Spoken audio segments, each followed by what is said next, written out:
mis compañeros anteriores. Quería comenzar esta presentación primero de todo agradeciendo a los, ya no voy a decir compañeros, amigos de INH por habernos invitado, y creo que aquí hablo por todos los compañeros ponentes. La verdad es que hay un doble agradecimiento, primero un poco egoísta porque estamos realmente disfrutando este viaje por vuestra calidad humana y por lo que estamos aprendiendo, porque estamos aprendiendo mucho todos unos de otros, y creo que esa es la razón que justifica este tipo de eventos. Y en segundo, yo creo que también ahí represento a todos mis compañeros, porque estamos muy orgullosos de hacer una pequeña contribución al esfuerzo que el gobierno y las instituciones chilenas están haciendo con el tema de cambio climático, que como el ministro decía, en estos momentos que corren, donde algunos se están echando un poco atrás en esos compromisos que todos habíamos obtenido, pues una pequeña y modesta contribución que podemos hacer para soportar y apoyar el esfuerzo que la sociedad chilena está haciendo en ese ámbito, pues yo creo que es una cosa que valoramos muy fuertemente, porque como también se ha mencionado aquí, el cambio climático es un tema que nos afecta a todos globalmente, no entiende de países ni de fronteras, y estamos metidos ahí todos juntos, y yo creo que hay que colaborar todos, y no vale la técnica de la avestruz, de esconder la cabeza y no querer ver las cosas que vienen. Entonces yo personalmente en ese aspecto pues estoy muy orgulloso de poder hacer una pequeña y modesta contribución. El tema de mi ponencia va a estar un poco relacionado con el efecto del cambio climático en infraestructuras críticas. Voy a intentar empezar contextualizando un poco el Acuerdo de París y cómo eso luego ha ido bajando a los diferentes países. Y luego pues me voy a enfocar en en una serie de casos en los que hemos colaborado, pues por ejemplo a nivel global para toda Inglaterra, también en infraestructuras muy críticas como el estuario del Támesis, que es una de las zonas importantes en el Reino Unido, y luego casos más pequeñitos para ver que el cambio climático no es una cosa tampoco de grandes obras, sino que también se pueden aplicar a pequeños casos de ingeniería, con la idea de que esa incertidumbre que siempre se asocia al cambio climático no nos debe frenar para intentar minimizar los riesgos. No sabemos muy bien cómo nos va a afectar, pero eso no nos debería frenar en intentar analizar y tomar medidas para estar preparados cuando pasen. Quizá lo primero que tenemos que hacer es un poco explicar qué son las infraestructuras críticas. Infraestructuras críticas son todas aquellas obras que son esenciales para nuestra vida. Por ejemplo, voy a hacer el caso contrario. ¿Qué no es una infraestructura crítica? Una cancha de fútbol, un parque. Si se inunda y no la podemos usar durante 2 o 3 días, 2 meses, pues bueno, igual nos fastidia, pero no es una cosa esencial que cause problemas en nuestra vida. Los medios de transporte, el sistema de alcantarillado, las energías, esos son infraestructuras que son esenciales. Los sistemas financieros, si se inunda Wall Street en Estados Unidos, eso crea un gran caos. Pues ese tipo de infraestructuras son esenciales para nuestras actividades diarias y tenemos que protegerlas y estar preparados para todos los acontecimientos que vienen en los años venideros. Como dijimos, en el Acuerdo de París de diciembre del 2015, todos los países se comprometieron, o no todos los países, un gran número de países se comprometieron a una serie de objetivos basados principalmente en tratar de reducir el incremento de temperaturas más de 2 grados, incluso si podía ser 1,5, e intentar además en la segunda mitad del siglo XXI reducir las emisiones casi a 0. Y como consecuencia de ese tratado, cada uno de los países, aquí tengo el ejemplo de Chile, se comprometió a hacer una contribución nacional tentativa, que es una especie como el plan que explicaba al resto de los países cuáles son, en su contexto particular, cuáles son las limitaciones, los esfuerzos que van a hacer, qué tipo de ayuda a lo mejor necesitan de otros países y qué tipo de ayuda pueden ofrecer también a otros países, ¿no?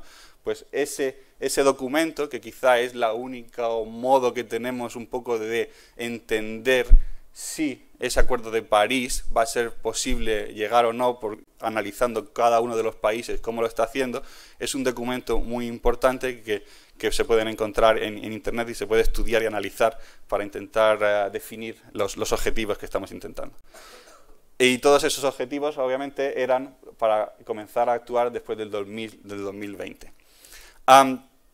Quizá los pilares fundamentales en todo este tipo de proyectos de cambio climático son 3, y es que tienen que ser progresivos, vamos a intentar hacerlos que sean posible variarlos y modificarlos durante el tiempo, no vamos a intentar resolver todos los problemas mañana. ¿Por qué? Por esa incertidumbre, que no sabemos muy bien lo que va a pasar. Entonces tienen que ser planes progresivos, pero también flexibles, que los podamos adaptar según vamos avanzando, porque las condiciones puede que cambien en un modo que no hemos esperado.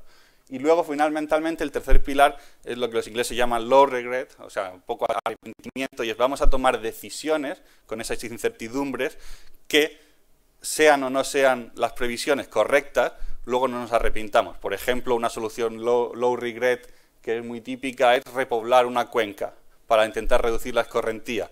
A lo mejor luego no llueve tanto como habíamos pensado y esa reducción de escorrentía no es fundamental, pero haber repoblado una cuenca tiene otros beneficios ambientales. Entonces tomamos una decisión que nos ayuda a combatir los impactos del cambio climático, pero que además, si no fueran necesarios, pues también van a producir una serie de ventajas para el resto de la sociedad. En el contexto del Reino Unido, que es en el contexto donde mi empresa trabaja más en el tema de cambio climático, siempre está la discusión bueno, esta es un poco la evolución que ha tenido todo el tema del cambio climático. El primer documento así importante que apareció fue en el 2008, que es el Climate Change Act, que era una ley del gobierno que le daba la autoridad para empezar a preguntar a todos los agentes nacionales cómo se iban a adaptar y qué iban a hacer con respecto al cambio climático. ¿Cuáles eran esos agentes que el gobierno preguntaba? Compañías de agua, compañías energéticas, y le dio la base legal al gobierno para hacer esas preguntas y esperar una respuesta informada de todos esos agentes que en general manejan infraestructuras críticas. En el 2009 tuvimos las Climate Projections para Inglaterra, el UKCP 2009, que nos dio una base científica para intentar analizar los impactos. Y luego en el 2010-2011 tuvimos lo que se llamaban los Adaptation Reporting Powers, parece así un nombre muy complicado, pero simplemente es las respuestas a la Climate Change Act que esas organizaciones estaban dándole al gobierno con sus planes de acciones y con las cosas que iban a hacer.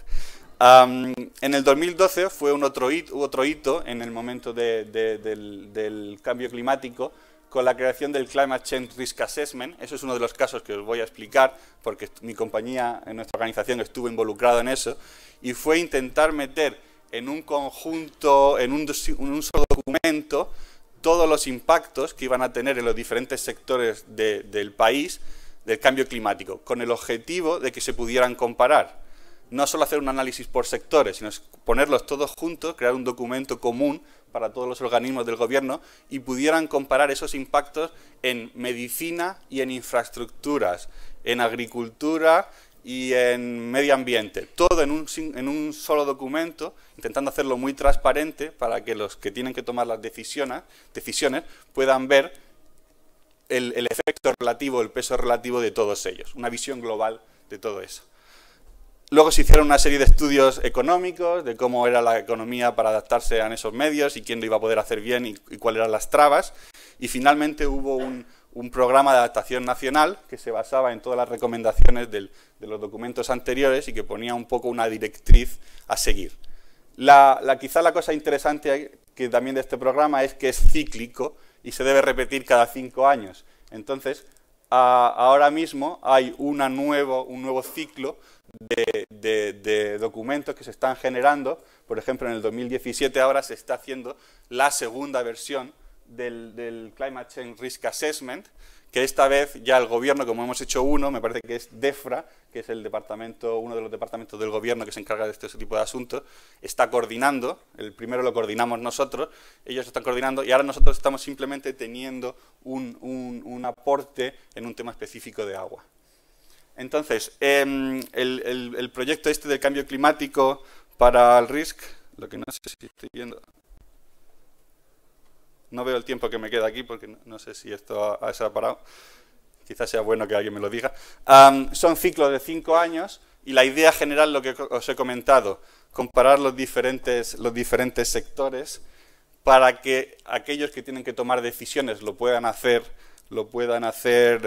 comparando el efecto en todo y cada uno de ellos, y luego en un single set of outputs, en un documento único, no tener un número infinito de documentos que la gente tenga que consultar. Un documento único muy sencillito, veréis que en el modo en el que estuvimos intentando transmitir los resultados era muy simple, pero muy transparente. Está explicada toda la metodología en una serie de anejos que se pueden consultar y que la gente puede un poco rebatir, y si nos hemos equivocado en el modo que hemos cogido esos pesos relativos, pues en la siguiente versión siempre se puede modificar, ¿no? La idea es transparencia y que... Uy, ahí me he equivocado.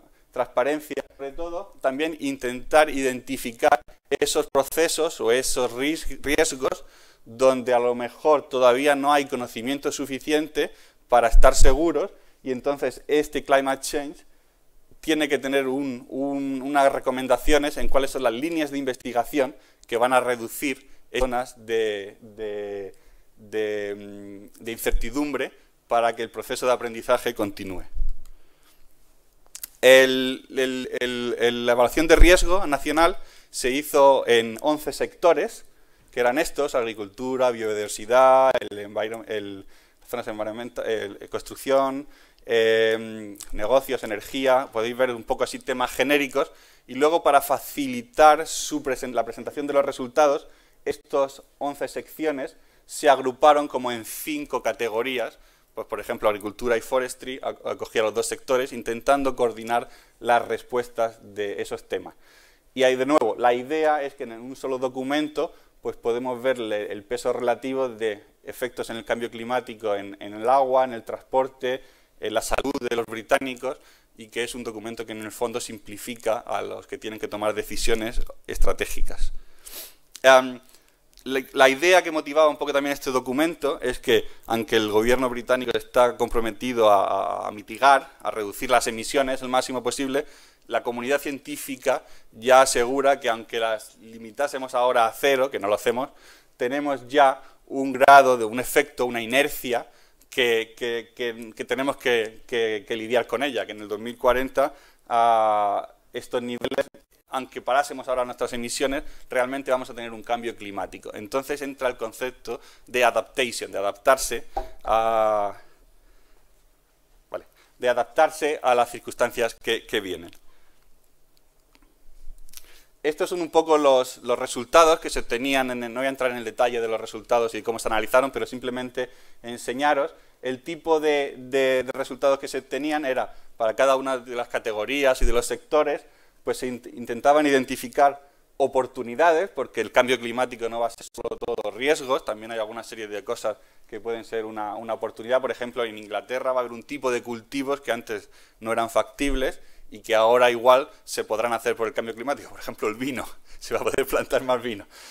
En general, las oportunidades son mucho más bajas que los riesgos, hay mucho más problemas que beneficios, pero también sería estúpido no considerar cuáles son las oportunidades que se van a presentar e intentar aprovecharlas, ¿no? Entonces la estructura era muy sencillita, teníamos 3 horizontes, 2020, 2050 y 2080, un poco diferentes riesgos, oportunidades, identificadas todo esto en un proceso de consulta con diferentes agentes, diferentes universidades, mucha labor de coordinación con todos los expertos que iban identificando, y luego algunos basados en pruebas científicas, otros basados en modelización, análisis cuantitativos, cualitativos. Se puso una especie como de peso al efecto que iban a tener: high consequences, medium consequences o low consequences. Se ve gráficamente cómo van escalando, ¿no? Y luego el grado de confianza que tenemos en esos resultados. En algunos, muy poca confianza, a lo mejor no había estudios suficientes; en otros, mucha más confianza, y sabemos que eso va a ser más problemático. ¿Cuál es la ventaja? Luego podíamos presentar los resultados en esta forma, con una tabla donde poníamos confianza en el análisis y magnitud de la consecuencia. Si algo sabemos que va a pasar casi seguro y va a tener una magnitud muy grande, eso es lo que tenemos que actuar ahora, esa es la prioridad. Si hay una cosa que puede tener una magnitud muy grande, pero la confianza es muy baja, eso es lo que tengo que seguir estudiando. Eso es lo que tengo que poner en los próximos 5 años, intentar clarificar si eso va a ser un área. Otras cosas que a lo mejor tienen una confidencia muy alta, pero no tanto un efecto, una magnitud, pues son cosas que debo mantener ahí un poco en el radar, debo intentar seguir entendiendo qué va a pasar, pero ahora mismo a lo mejor no tengo que tomar ninguna acción, pero debo seguir teniendo que monitorearlo, ¿no? Y luego también hay pues algunos de los beneficios que se podían entender en qué contexto estaban. Entonces es un sistema muy simple, aquí no hay, como dicen, rocket science, no es muy complicado, simplemente es intentar poner en un documento muy clarito, muy transparente, cuáles son esos riesgos, las implicaciones, e intentar ayudar a los que tienen que tomar decisiones estratégicas para que puedan compararlos y hacer esas decisiones. Y luego también se intentó hacer un análisis en un modo regional, porque obviamente los efectos del cambio climático no son los mismos en el sureste de Inglaterra que en el noreste. Entonces se hizo una representación de todo el Reino Unido, no es Inglaterra, perdón, es el Reino Unido, podéis ver aquí Irlanda del Norte, Escocia también está incluido, y se pudo hacer un análisis para muchos de estos riesgos a nivel regional y diciendo las prioridades para cada una de las regiones. Algunas de las conclusiones, pues bueno, tampoco quiero entrar mucho en detalle, pero escasez de agua, incremento en inundaciones, incremento sobre la salud y en el ecosistema, ¿vale? Otro caso que quiero enseñaros es otro proyecto también muy significativo en Inglaterra, que es el caso del estuario del Támesis. Si estamos hablando de infraestructuras críticas, obviamente el estuario del Támesis es uno de los puntos más importantes de Inglaterra, porque tienes allí pues todo el centro financiero inglés, hay 1,2 millones de personas viviendo en zonas inundables, una cosa así como 200 billones de libras en valor de la propiedad, puede haber 16 hospitales ahí, a lo mejor 8 power stations, a lo mejor 1000 subestaciones, o sea que hay una gran cantidad de infraestructuras críticas. El problema fundamental del estuario del Támesis es que está muy bajo en algunas zonas de la desembocadura, está todo protegido con defensas y el problema principal es la marea, la variación de la marea y sobre todo el surge que viene con algunas tormentas que incrementa esos niveles. En estas zonas hay veces que la planicie puede estar entre 2 y 4 metros por debajo del pico de marea y en zonas más por aquí puede estar entre un metro por debajo del pico de la marea. Entonces tiene que tener un sistema de defensas principales y una de las defensas principales es la barrera del Támesis, que es una estructura singular que probablemente conocéis de fotos, tengo una foto después, y que está llegando al final de su vida útil. Entonces se están planteando, la primera pregunta que el gobierno se hizo ¿es sostenible mantener Londres donde está? El hacerse ya la pregunta, un poco da la idea de la magnitud, pero ese tipo de preguntas son las que uno se tiene que hacer y no lanzarse con la manta a la cabeza sin pensarlo. Obviamente la respuesta fue que sí, y entonces pues intentamos ver un plano para intentar lidiar con todos los problemas. Esta es una foto de la barrera del Támesis. Y sobre todo muchas de las defensas pues se están deteriorando porque son bastante antiguas. Para hacer las cosas un poco más difíciles, ha habido muchísimos desarrollos urbanísticos de los últimos 50 años, toda la zona olímpica, y hay muchos más que están planeados. Y luego también hay mucho más énfasis ahora en todo el tema ambiental. Se hicieron una serie de análisis para diferentes escenarios y se vieron todos ese tipo de soluciones. Y yo creo que la metodología, que es muy interesante, que se tomó al final, es la línea verde es un poco el incremento del riesgo que se tiene según pasan los años. Entonces, obviamente, esto es una estimación, no sabemos si es correcto o no, puede ser con más pendiente o con menos, pero tenemos que identificar una serie de valores que son como la marca en el que tenemos que tomar decisiones. Y la idea es hacer esa política de no regret, de tomar decisiones que como un pico de sierra, que cuando llegamos a esos valores hacemos alguna actuación que vuelve a bajar el riesgo para que luego vuelva a incrementar y vamos tomando medidas según los problemas van sucediendo. Entonces se analizaron diferentes opciones, hubo muchas discusiones, modelización, no voy a entrar en detalle en todos esos temas, pero se llegó a una opción preferencial que pusieron una serie de indicadores y dijeron cuando el nivel del agua suba más que 0,21 metros con respecto a los niveles del 2000, tenemos que hacer unas acciones, que son reforzar las defensas principales. Luego, cuando el nivel llegue a 0,46, reforzamos las defensas secundarias y luego cuando lleguemos a 0,52 metros en el 2000, ahí ya tendremos, quizá con más información, que tomar una decisión más drástica. O mejoramos el Thames Barrier o construimos otra barrera más grande a 17 kilómetros. Pero no es estar sentado, como decíamos, con la técnica del avestruz, sin ver cuáles son los problemas, sino que tenemos un plan en el que, dependiendo de cómo van evolucionando las cosas, se pueden ir haciendo diferentes actuaciones. Y aquí el problema fundamental es el tiempo necesario para aplicar esas medidas. Obviamente, cuando tienes que hacer una barrera en el Támesis, no la puedes decir, venga, mañana, ahí está, ¿no? La tengo ya. No, tienes que tener un tiempo, que sería la licitación, de los estudios, todo eso, y tienes que saber cuándo tienes que tomar esa decisión. Por eso esos valores tan raros, 0,21 y tal. El problema fundamental es que tenemos una estimación de cómo va a incrementar eso, pero puede que sea más rápido o puede que sea más lento. Y en esos dos casos, el leading time, el tiempo que tienes, es diferente, o el punto en donde se cortan. Si el leading time es constante, el punto donde corta la gráfica es diferente, va cambiando. Entonces, de nuevo, ese énfasis en monitorización, en controlar constantemente qué es lo que está sucediendo, planes cíclicos cada 5 años, para intentar estar siempre a la cabeza de lo que va a suceder y preparados, ¿no?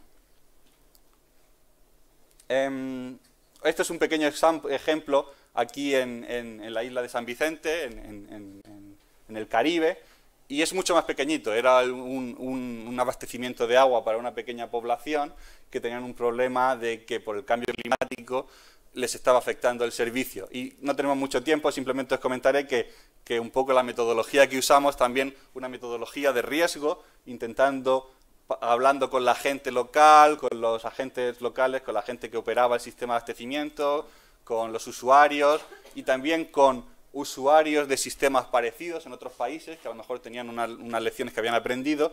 Intentamos identificar una serie de riesgos e intentamos colocarlo en esa matriz de riesgo para poder decir cuáles eran las acciones que se tenían que intentar efectuar antes. Entonces, el primer principal problema era la turbidez del agua con lluvias intensas. Y una vez que ya tienes un poco la prioridad de las actuaciones, pues entonces puedes ir viendo cómo va a afectar los cambios en el futuro y decir cómo creo que eso va a variar en el futuro. En algunos casos, mucha incertidumbre, no sabemos si va a mejorar o empeorar. En otros casos, era más claro el efecto que el cambio climático. Y cuando hay que acabar con esos proyectos, pues, de nuevo, una serie de recomendaciones, algunas de no regret, pues como reforestación, hacer capacitación a los agentes locales, que eso, aunque la situación no empeore tanto como esperamos, siempre repercute positivamente a la sociedad allí, y luego una serie de soluciones que pueden mitigar los problemas dependiendo de cuáles son los más urgentes. No voy a tener mucho tiempo para hacerlo porque se me está acabando el tiempo, pero simplemente un ejemplo en Inglaterra de infraestructura, es una línea de ferrocarril bastante importante porque es la única línea que llega a una zona bastante turística, que es se llama Cornwall en inglés, me parece que en español es Cornovalla, o no sé cómo se llama, Cornualles, y que es una zona que siempre tiene muchos problemas de los estuarios de inundación y en una zona expuesta en costera de acción del oleaje. Una zona muy bonita, pero que es famosa desde los inicios de esa obra de tren por problemas de la infraestructura que es simplemente destrozada periódicamente por el efecto. Esto es tan importante que el por entonces primer ministro David Cameron fue a la inauguración de la línea cuando la repararon, porque era un gran problema. Y nada, hicimos una metodología para intentar estudiar en diferentes secciones los problemas con la infraestructura y haciendo diferentes modelos, analizando los diferentes escenarios y haciendo una combinación de todos esos elementos que podían estar ahí, intentamos hacer una metodología en la que íbamos probando diferentes soluciones y luego probamos esas soluciones o no hacer nada para diferentes escenarios en el tiempo y con diferentes condiciones climáticas.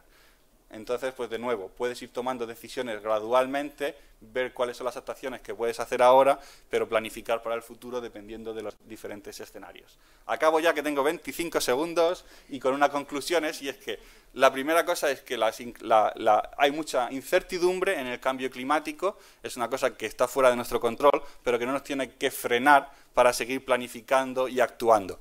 Y sobre todo, El problema de las infraestructuras críticas es que tienen un periodo de vida muy largo, se ya ha mencionado aquí, y que son inflexibles. Esa vía de ferrocarril no la puedo mover a otro sitio, está ahí, entonces tengo que protegerla. Y que planificar ahora reduce la vulnerabilidad y ayuda a tener más resiliencia, capacidad de recuperarse, porque no se va a poder evitar, pero invertir ahora en este tipo de problemas favorece a las generaciones futuras y les reduce la incertidumbre y el riesgo de lo que se tendrán que enfrentar en el futuro. Muchas gracias y con eso termino.